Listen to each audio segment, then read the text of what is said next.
Buenos días. Lo saluda Alejandro Dioses del Instituto EOS Perú. En esta oportunidad estamos acompañados de Alonso Aguilar Valera para poder conversar acerca del tema evaluación, diagnóstico e intervención neuropsicológica del trastorno del espectro autista. Alonso Aguilar Valera es psicólogo egresado de la Universidad Nacional Mayor de San Marcos, con experiencia en los campos de neuropsicología y terapia del lenguaje. Él actualmente es estudiante del programa de doctorado en Psicología del Desarrollo de la Universidad Federal de Kazán. Es ex docente de la segunda especialidad en Psicología Clínica y de la Salud de la Universidad Nacional Mayor de San Marcos, y también ex asistente de docente en la Cátedra de Lingüística de la Universidad Federal de Kazán. Es un honor realmente poder conversar con Alonso, a quien conozco hace muchos años, y estoy seguro que todo lo que tratemos el día de hoy va a ser de sumo interés para todos. Bienvenido, Alonso, tus primeras palabras de saludo a todos los que te estamos escuchando. Mm. Sí, muchísimas gracias, profesor, por la presentación y bueno, un saludo, ¿no?, cordial y grato para todos aquellos que están escuchando este, ¿no?, este conversatorio. Sí, últimamente, bueno, el tema de autismo, bueno, no, desde un inicio no fue de un principal interés, ¿no? Puesto que yo más que todo trabajo lo que son trastornos y patologías del lenguaje, ¿no? Pero debido a la exigencia por parte de unos círculos académicos y necesidades, porque comencé a hacer algunos trabajos aquí también en Rusia, dentro de algunas clínicas se solicitaba la posibilidad de diagnosticar el problema. Entonces, bueno, ya tenía cierta experiencia, pero bueno, fui profundizando en función a las revisiones y a la interacción también con otros especialistas que me ayudó también a profundizar un poco más en el tema y bueno, también es una de las líneas de investigación que estoy desarrollando. Espero de todas maneras poder apoyar de manera significativa a esta población que la necesita y que necesita especialistas que realmente puedan trabajar de manera coherente y sobre todo muy profesional para poder darles ese soporte necesario, ¿no?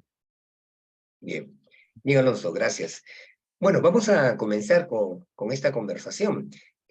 Por favor, coméntanos un poco, Alonso, ¿cómo se realiza actualmente en otras partes del mundo la evaluación de TEA, en Rusia, donde tú te encuentras, y también tengo entendido que tienes experiencia en otros ámbitos en Europa? Coméntanos un poco, por favor.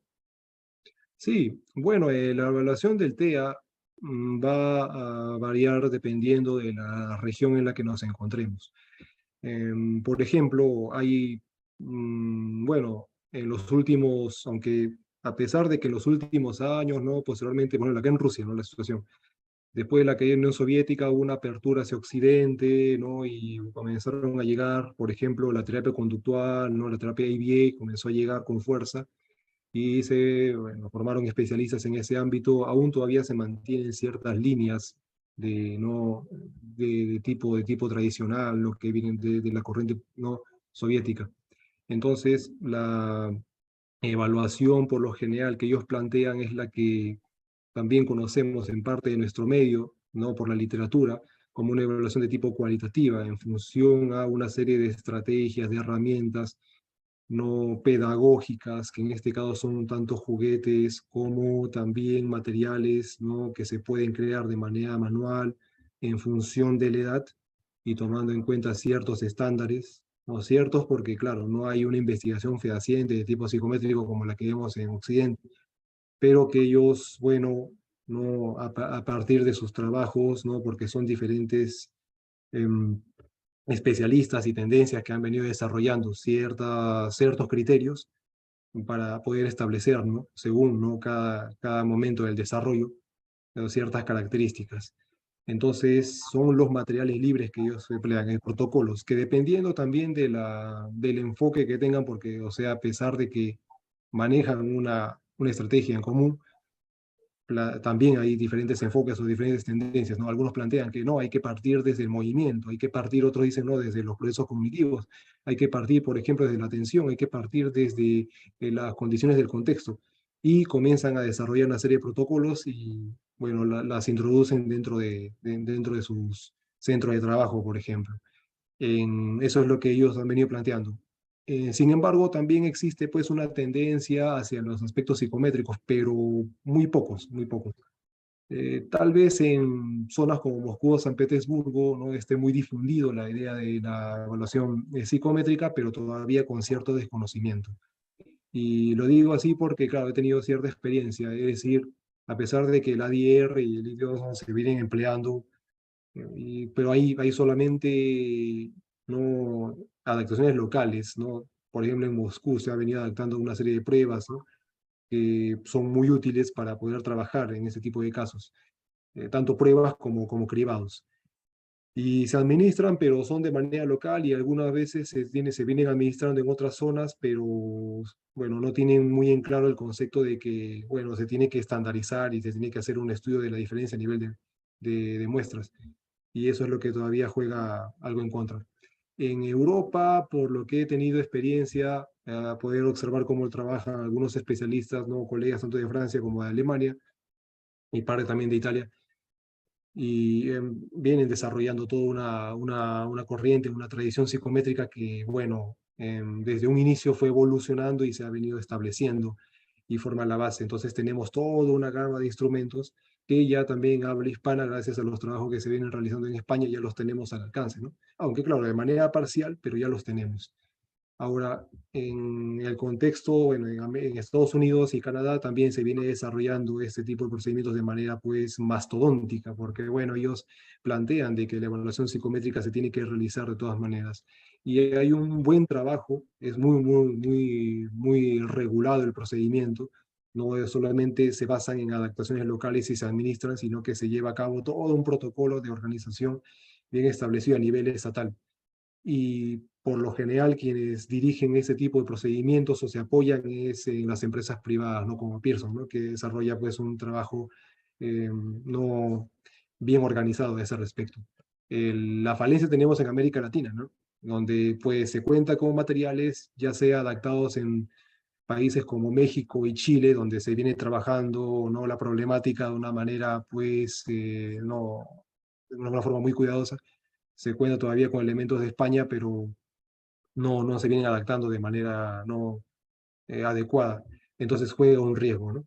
Y se vienen utilizando estrategias similares como las que se vienen utilizando aquí, que son procedimientos, bueno, vamos a decirlo, relativamente libres, pero no son libres, sino que dependen de protocolos.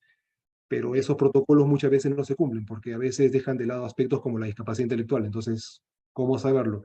Podemos basarnos en aspectos clínicos o aspectos contextuales, pero no son suficientes si no tenemos datos psicométricos y no comparamos, ¿no? Eso sería la diferencia. Hay dos enfoques, ¿no? Que, bueno, se pueden coexistir en el mismo lugar, pero con, bueno, el enfoque tradicional que predomina sobre otro, ¿no? Que resulta ser a veces un tanto tedioso trabajarlo porque, claro, cuando queremos justificarlo, ahí vienen las dificultades, ¿no?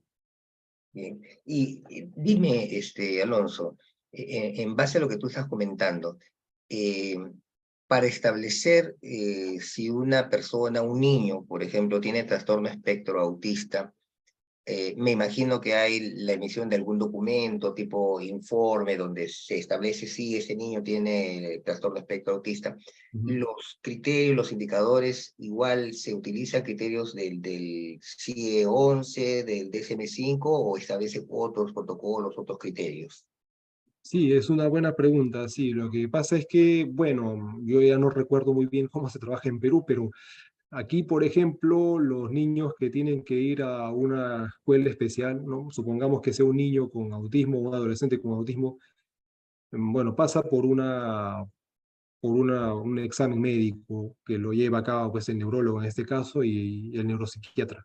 Entonces ellos no emiten un informe clínico en función a tanto los fundamentos de la sí, bueno, parte del DSM-5 que ha sido traducido, que son compartidos, como también del DSM-5 y del CI-11, lo que vienen desarrollando, pero también se basan en las propuestas que ellos plantean. Y son, bueno, una serie de autores que plantean una serie de taxonomías basándose pues en diferentes bloques, ¿no? Por ejemplo, tenemos nosotros que hay el autismo según el DSM-5, pues lo dividimos según pues, ¿no? Tres estadios, ¿no? Dependiendo de la gravedad que tenga. Aquí también lo pueden manejar, hay algunos autores que manejan esos 3 estadios, pero hay otros que manejan 4 a 5 y van planteando ciertos criterios, ¿no? Desde lo más funcional a lo menos funcional. O sea, es análogo, pero muchas veces plantean ellos esas taxonomías. Y bueno, sí, o sea, yo cuando estuve trabajando en un jardín de niños, claro, o sea, llegaba después el niño con el informe, pero pasaba por una comisión de especialistas que se encargaban de evaluar los niños previamente para que después pueda ser ubicado en, ya sea en un aula determinada.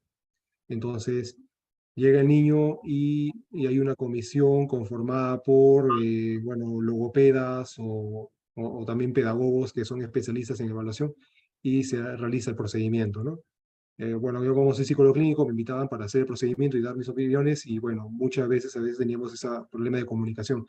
Claro, me recomendaban sus autores, pero muchas veces no había había elementos que eran inconsistentes. La propuesta del DSM-5 y de la CIE-11 en cierta manera resulta práctico porque, bueno, agiliza el procedimiento, aún más en contexto cuando se carecen de las herramientas necesarias. Pero Ujú. entonces esa comisión planteaba, o sea, claro, se basa en ello en cierta manera, pero todavía planteaban esa cuestión tradicional. Es decir, tenemos nuestro enfoque y ese es el enfoque que planteamos, ese es el autor que nos basamos y por consiguiente hay que trabajarlo en función de ello, que Correcto. muchas veces no resulta tan eficiente, ¿no? Bien.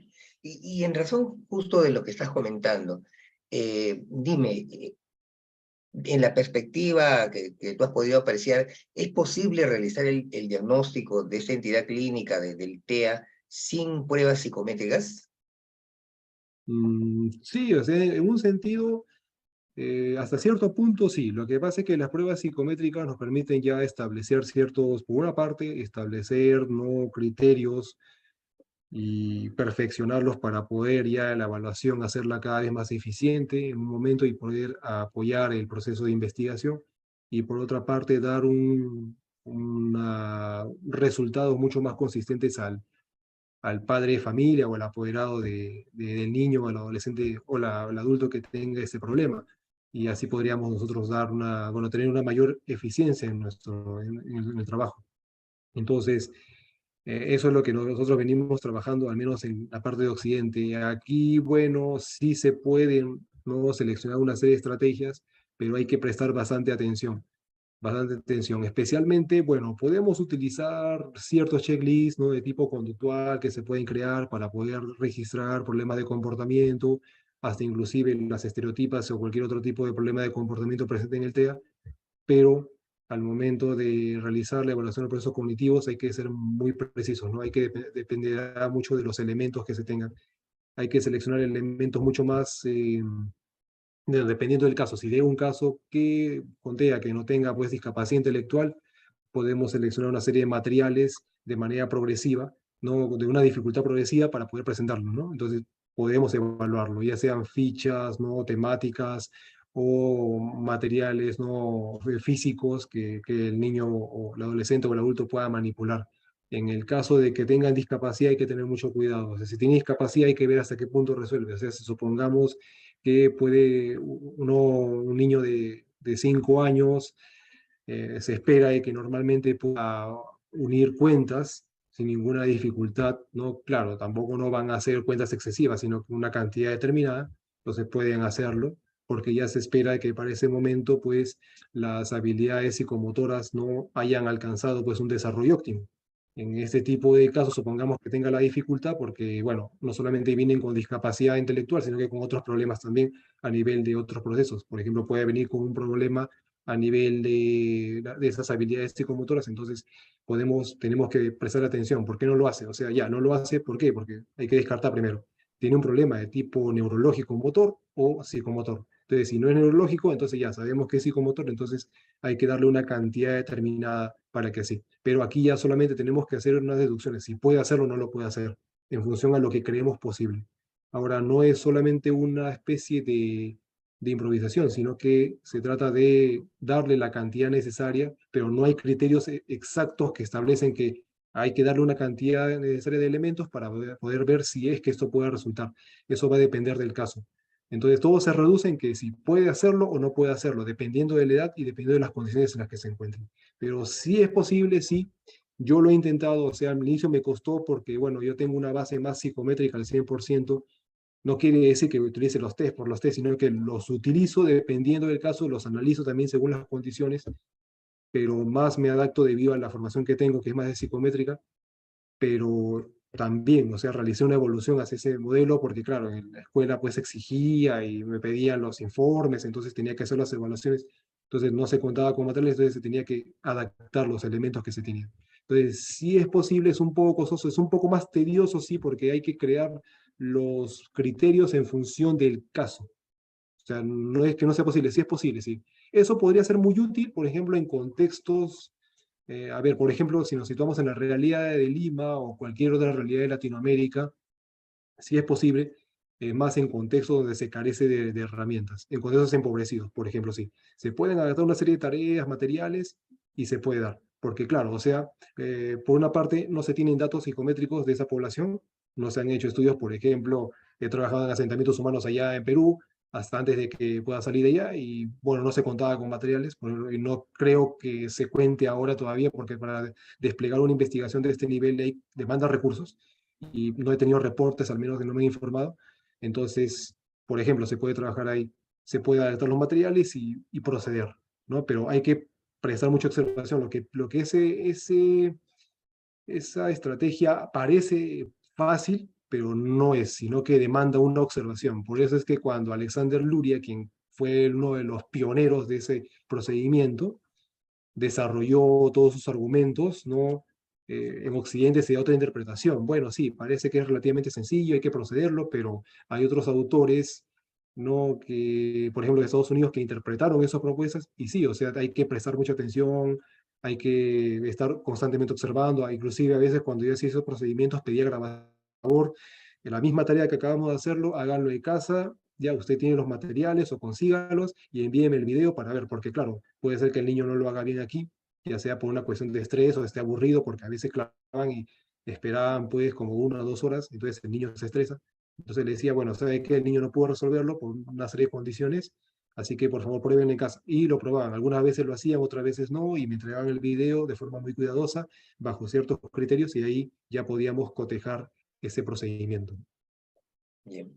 Claro, lo que tú comentas es interesante, sobre todo para de una u otra manera poderse implementar aquí en Perú, en zonas o en localidades donde es bastante difícil que se pueda adquirir materiales estandarizados porque resulta pues oneroso. Tú has mencionado algo que me parece muy importante, ¿no? Si bien es cierto, es interesante la tarea, que sea una tarea no digamos estandarizada, pero por lo menos organizada para poder evaluar, es mucho más importante lo que nosotros observamos, el tener un marco teórico que nos permita observar exactamente lo que estamos buscando para establecer en este caso si tiene o no tiene trastorno del espectro autista. Entonces, he entendido eso, básicamente. Es correcto que lo importante es que tú tengas un esquema de lo que vas a observar, de lo que vas a apreciar para establecer al final si tiene trastorno del espectro autista. Y quisiera que nos comentaras un poco qué opinas de eso, qué piensas. Sí, la idea es correcta, profesor. Más bien, lo que, claro, la idea va en ese sentido, pero la idea sería que nos basemos en un marco teórico que sea, pues, unitario, compartido, ¿no? Por una comunidad científica. Porque cuando a Ujú, veces es sesgado, porque acá, pues, Nikolsky, ¿no? Es uno de los autores principales que desarrolló un marco teórico para la interpretación de los problemas del autismo.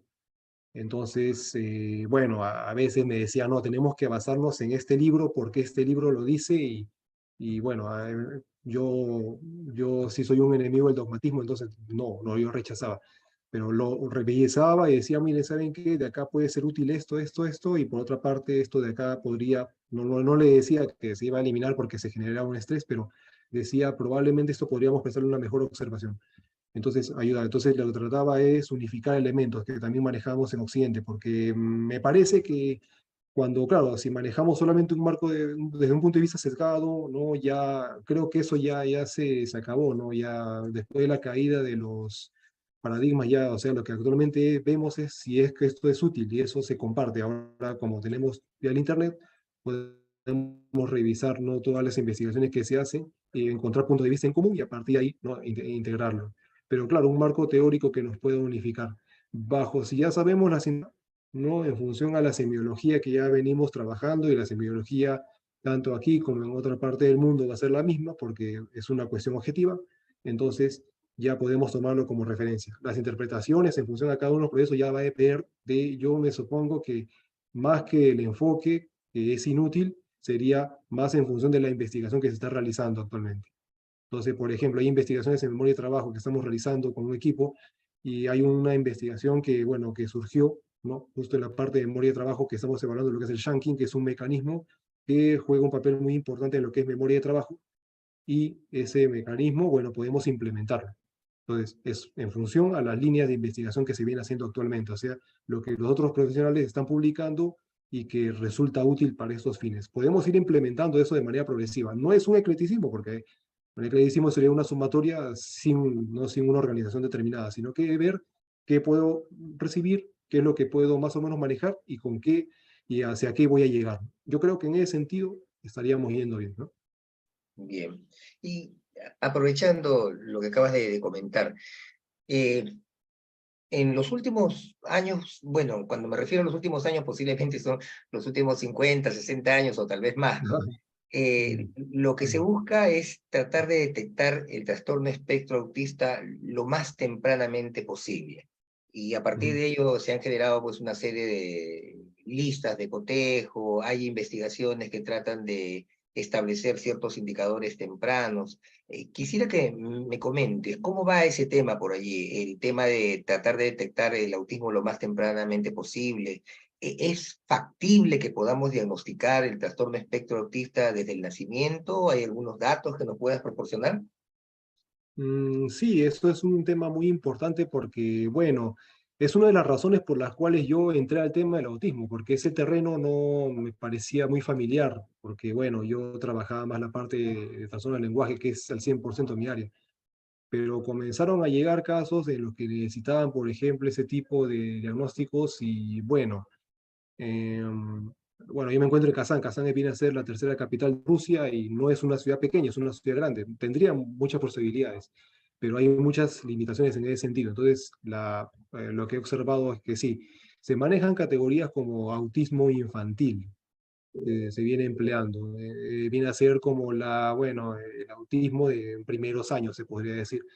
Entonces, se maneja toda una serie de características que, bueno, se utiliza para poder diagnosticar a los niños que tienen autismo, pero con todavía ciertas dudas. Y es un tanto generalizado el término. Pero existen buenos indicadores. El principal indicador es cuando pues el niño no responde al contacto visual. Es un indicador fundamental fuerte. O sea, ya desde el primer momento podemos darnos cuenta, ¿no? Cuando tiene algunos problemas también a nivel sensorial, no responde a nivel sensorial. No, que no responda pues al llamado es una cuestión diferente, no responde a nivel sensorial. Le podemos presentar sonidos o le podemos pasar ciertos estímulos y no. O sea, son dos elementos, tanto el establecimiento del contacto visual como la respuesta sensorial. Ya nos dan un indicador ya previo de lo que puede darnos, no, probablemente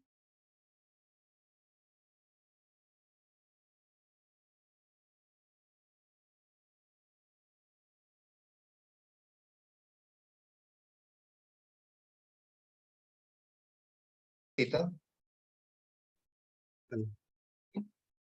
sí, como les comentaba, sí, entonces cuando el llanto no se expresa de manera, pues, en otro caso, no supongamos que como está ausente ya nos da un indicador, bueno, más o menos más claro, pero cuando se realiza, pues, de manera, pues, indiscriminada, ¿no? Y continua, ya podríamos, no podemos decir que solamente es un capricho o que el niño tenga un problema emocional, sino que ya, o sea, no sabe utilizar adecuadamente. Entonces, hay una ausencia de lo que es una función elemental de lo que es la intención del hablante, ¿no? Porque, claro, es el primer elemento que nos da un indicador de cómo se va desarrollando el lenguaje en el tiempo, ¿no? Entonces, claro, a partir de la comunicación. Entonces, ya serían tres elementos importantes a tomar atención. Algunos dicen, no, pero de repente es hiperactivo y hay problemas de atención, no, eso es otra cosa, son problemas que pueden derivar, que pueden ser el resultado de una posible discapacidad intelectual, que también está presente en algunos casos, no en todos, pero está presente. Entonces hay que prestar atención. Ya, puede ser que tenga discapacidad intelectual en el tiempo, pero hay que definir a nivel de qué proceso, ¿no? O qué procesos, porque no es que la discapacidad intelectual que se presenta en ellos ya todos tengan el mismo patrón.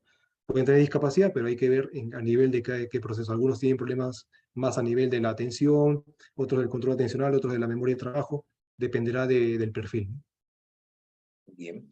Aprovechando el trabajo que tú estás efectuando, coméntame un poco con relación al lenguaje en el caso de los chicos con trastorno espectro autista. Eh, ¿qué estrategias o cómo se evalúa el lenguaje en el caso de trastorno espectro autista? Y en qué cosas se pone énfasis cuando se va a comenzar a intervenir? Asumamos que se trata de un niño con un trastorno de espectro autista de acuerdo al manual del DSM-5 de grado 3, donde puede haber verbalizaciones, pero estas son, digamos, a nivel de palabras sueltas, todavía no arma oraciones. Coméntanos, ¿cómo sería un poco la evaluación y qué es lo que trabajan, cómo se maneja ese tema? Sí, por ejemplo, existen aquí una serie de protocolos ahí pedagógicos, ¿no? Porque, bueno, en cuanto a lo que es evaluación del lenguaje, no existen test así como tal. Bueno, hay algunos círculos que se han desarrollado, pero pues bueno, al menos el material, por ejemplo, que estoy haciendo va a ser de uso gratuito, porque el gobierno de Aragón me prestó las imágenes, entonces yo lo que pienso hacer es una prueba gratuita, pero ya en el caso de autismo esperemos que evolucione.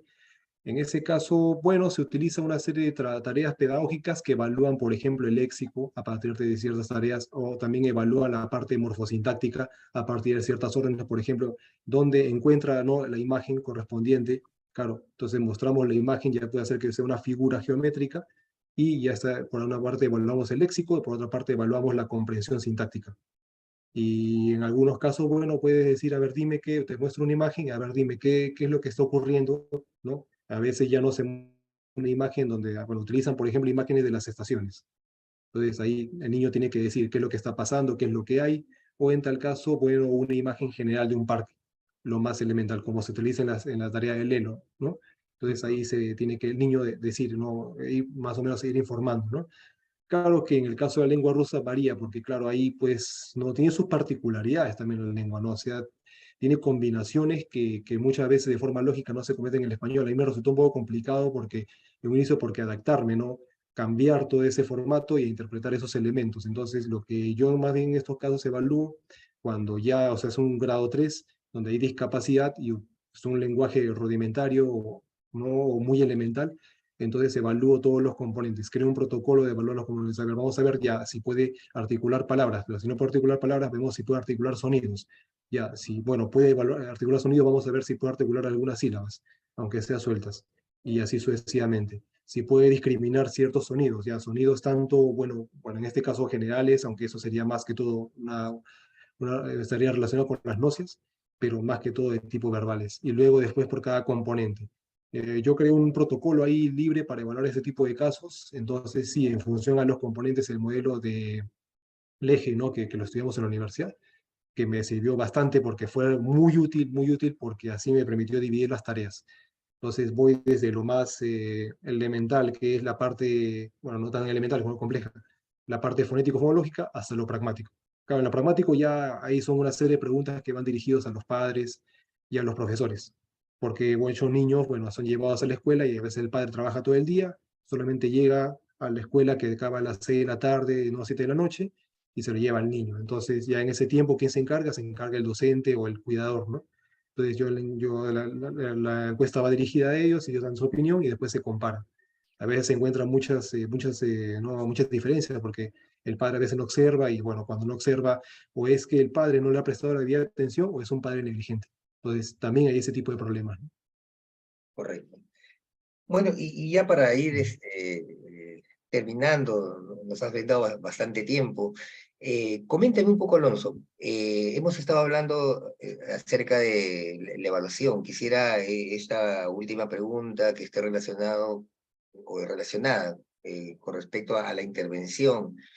Quisiera que me comentaras un poco cómo es el enfoque general de intervención, si los chicos van a un colegio de educación especial o hay ciertos criterios para manejarse, como acá el tema de la inclusión, cierto grupo va a ir a educación especial, cierto grupo va a ir a educación inclusiva, y de repente hablarnos un poco del lenguaje, cómo se va manejando el lenguaje ya en estos grupos de chicos en intervención. Sí, la cuestión de, bueno, tanto el lenguaje como el aspecto académico resulta complejo.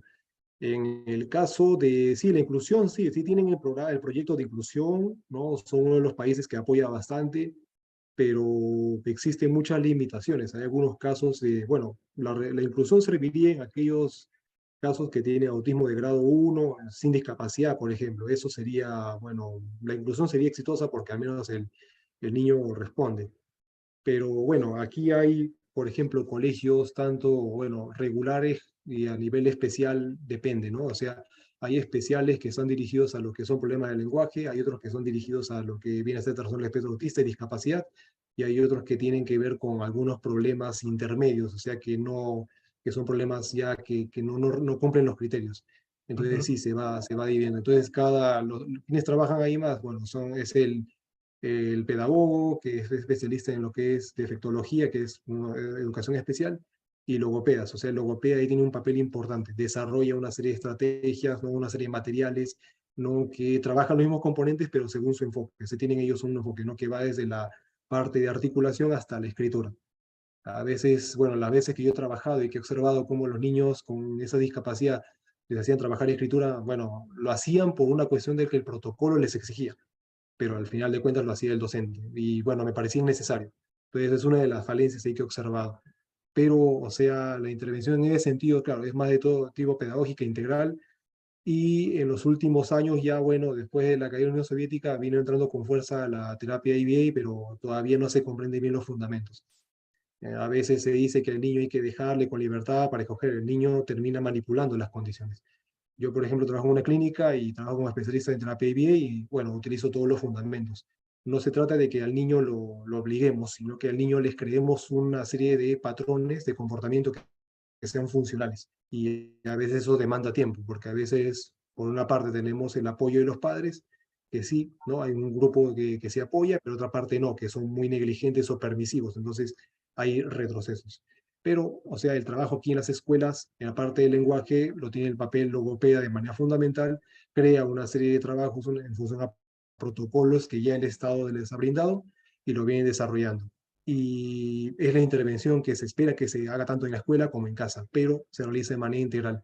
Ahora, en las escuelas regulares sí hay casos que sean de inclusión, pero las veces que me han derivado de esos casos no han sido tan exitosos porque no sé si esto está ocurriendo en Perú, pero la vez que también tuve la posibilidad de trabajar, observé, ¿no? Que hay un cierto nivel de estrés que se genera pues al niño. Por una parte, el estrés que viene por parte de los especialistas que no están tan preparados y por otra parte del caso que no se adapta o sea, correctamente, ¿no? Allí, ¿no? Entonces, bueno, al menos en Perú se observa la cuestión del bullying, ¿no? El alejamiento. Aquí no lo he observado tanto, lo he observado más bien el estrés por parte de los especialistas porque no estaban tan preparados. Pero sí, o sea, hay programas inclusive que se han instaurado, pero no se cumplen correctamente, porque tengo colegas que trabajan en colegios inclusivos donde han observado esos problemas y a veces las limitaciones son institucionales, no se les permite, no se les dan las herramientas ni la asesoría necesaria. Bien. Y para terminar, aprovechar una última pregunta. Ujú. Eh, Al menos acá en Perú hay algunas alternativas en el área específicamente del lenguaje para los niños con autismo. Por ejemplo, el tema del PEX, del intercambio de tarjetas. Ujú. Se implementa también el enfoque de conducta verbal, donde se trabajan ecoicas, tactos, intraverbales. Coméntame un poco, estos Mm. procedimientos, estas estrategias, ¿también se utilizan allí o qué tipo de estrategias se usan para los chicos con autismo en el área del lenguaje? No, sí, justo esa parte, bueno, la había obviado, pero sí, o sea, sí, de todas maneras, tanto, o sea, desde la corriente conductual, porque tienen una base conductual, ¿no? Sí, o sea, las tarjetas PEC se emplea bastante, se emplea mucho y también se emplea, pues, la terapia de conducta verbal de tipo esquineriana, de base esquineriana. Y bueno, unas últimas, que han estado surgiendo, ¿no? Como es el método CERS, ¿no? El protocolo Denver, que sí se han venido integrando y que se trabaja mucho en niños pequeñitos. Entonces sí, ahí ellos donde se ha observado ciertos progresos. Pero sí, el PEX es por excelencia, en las escuelas se emplea. Solo que, claro, o sea, tenemos la dificultad cuando trabajamos con casos que no responden. Y yo he observado eso. Entonces el niño por lo general se estresa. Entonces en ese tipo de casos yo propuse que en vez de trabajar lo que es el PEX, porque no va a responder, por más que se tenga no la iniciativa, porque algunos me dicen, no, pero él puede decir, ah, claro, puede decir, ah, pero la cosa es que estamos perdiendo tiempo. Ya hemos empezado, por ejemplo, el colegio en septiembre, ya estamos en febrero, y bueno, solamente para que repite, diga la letra dónde está, por ejemplo, que se pueda vestir, entre otros, o sea, hay que formar todo ese programa, o sea, programas dirigidos al entrenamiento de las conductas funcionales. Pero sí, se trabaja el peso, o sea, es una estrategia muy útil, muy buena, muy buena. Solo que, claro, hay que trabajarlo con cuidado, porque a veces hay niños que se percatan de la situación y terminan manipulando, ¿no? Al examinador, lo que he observado. Pero sí, o sea, yo lo he trabajado, me parece muy bueno, son herramientas que las podemos elaborar, ¿no? Inclusive hay páginas como el gobierno de Aragón que brindan los materiales de manera libre, y sí, sí, sí, el PEX por excelencia se emplea bastante. El entrenamiento de la conducta verbal con las ecoicas, sí, también hay ciertos sectores que se oponen porque no, o sea, no ven la efectividad, pero no entienden que eso resulta de todo un entrenamiento progresivo. Y yo lo he probado, sí, yo lo he probado en clínicas más que todo y sí me ha resultado porque, bueno, he trabajado directamente con los padres y les he exigido y, bueno, les he planteado de que esta forma puede resultar siempre y cuando me envíen videos. Y ya bajo esa indicación han venido trabajando y progresivamente han visto algunos cambios. Pero va a depender mucho del perfil. Va a depender mucho del perfil. Hay que estimular también el desarrollo de procesos cognitivos para, al menos básicos, elementales, para que el niño pueda orientarse. Trabajar la atención, el control atencional y después poco a poco trabajar algunos elementos de memoria de trabajo para reforzar el funcionamiento del lenguaje. Bien. Bueno, estimado Alonso, para agradecerte por esta conversación que ha sido sumamente interesante, hay una serie de datos que nos van a ser útiles y hemos conocido un poco cómo es la realidad del trabajo, las actividades, las estrategias que se utilizan, en este caso en Rusia. Esperamos poder volver a conversar contigo y sobre todo ver la posibilidad de contar contigo en alguno de los cursos que desarrolla EOS. Estoy seguro que sí, vamos a poder contar contigo y que el público pueda escuchar mucho más de tus experiencias. Gracias, Alonso. Te doy los últimos minutos para que puedas despedirte. Ah, bueno, no, sí, bueno, no, esto no es una despedida definitiva, ¿no? De todas maneras, espero colaborar, ¿no? Con el público, principalmente para poder brindar todo ese tipo de apoyo, debido a que, claro, llevo a cabo procedimientos de investigación que puedan ser útiles. No solamente la parte de evaluación, que es lo que más interesa, sino que también la parte de intervención. No, lo bueno es que al menos ya conocer otras realidades, conocer otros idiomas, hay una apertura más a nueva información. Entonces, me gustaría de todas maneras dar ese apoyo al público que lo necesita y darle esa solvencia para poder trabajar, ¿no? Y yo creo que de todas maneras es posible, solamente que necesitamos determinación para poder lograrlo. Pero de hecho que sí, o sea, va a ser una sinergia muy buena y qué bueno que podamos retomar nuevamente la comunicación, más bien dirigido para el apoyo al público. Bien, gracias, Alonso. Bien, nos despedimos de todo el público que está siguiendo esta presentación y será hasta otro momento.